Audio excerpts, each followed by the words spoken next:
à quelques entablures d'ici, un pays qui se dit neutre dispose de l'arme la plus sophistiquée que l'humanité ait conçue dans sa fièvre guerrière.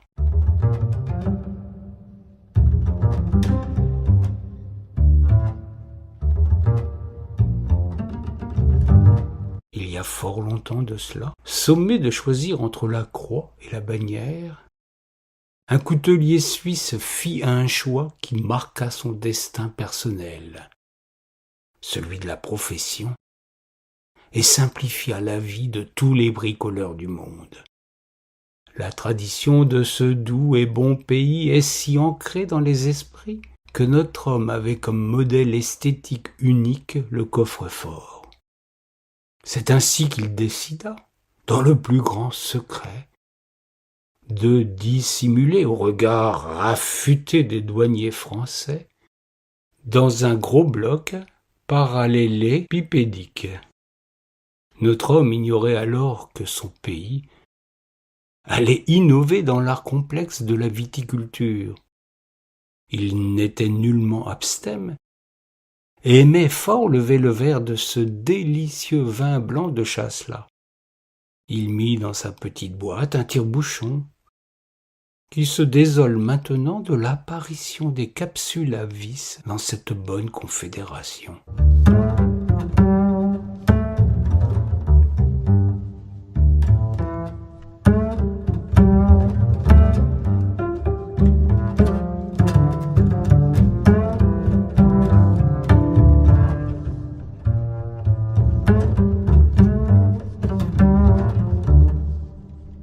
Il avait une hygiène bucco-dentaire assez douteuse.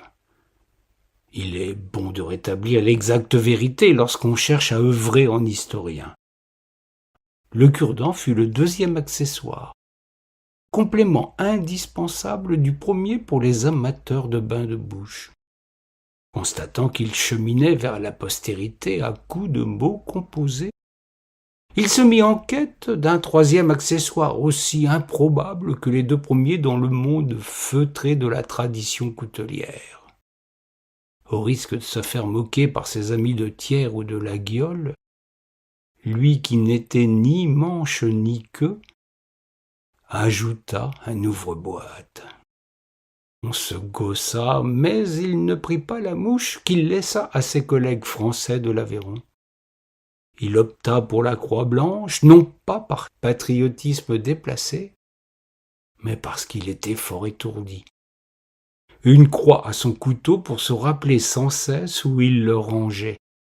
L'idée fit son chemin.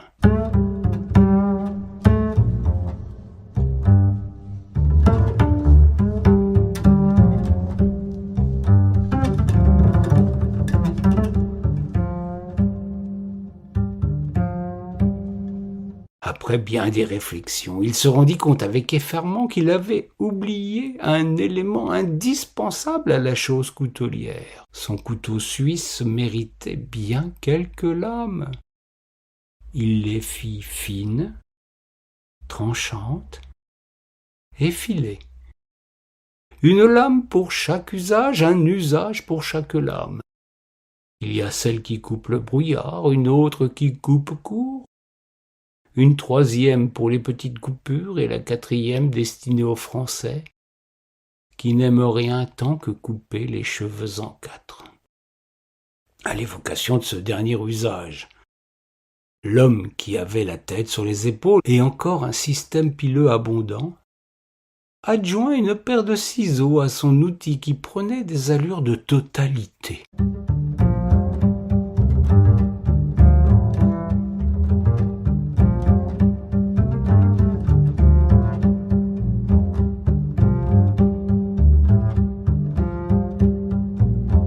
Il regarda son œuvre et en fut particulièrement content. Pas moins que son épouse, retoucheuse de profession, qui se rendit compte immédiatement des perspectives nouvelles que ce nouveau couteau allait offrir à la corporation. Elle vit juste, et les poches percées se multiplièrent à plaisir. De fil en aiguille, le couple fit fortune et s'en alla dissimuler ses avoirs dans une banque du Liechtenstein. Nul n'est prophète en son pays, et le coutelier était à couteau tiré avec le banquier de son village.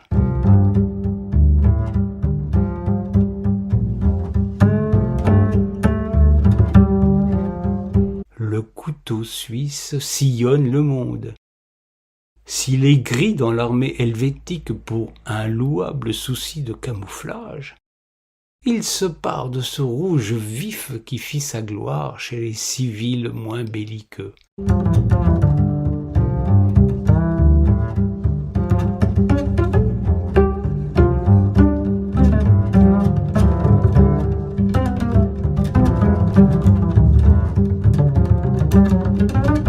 C'est la lame à l'œil que je suis contraint de vous annoncer la fin de sa gloire.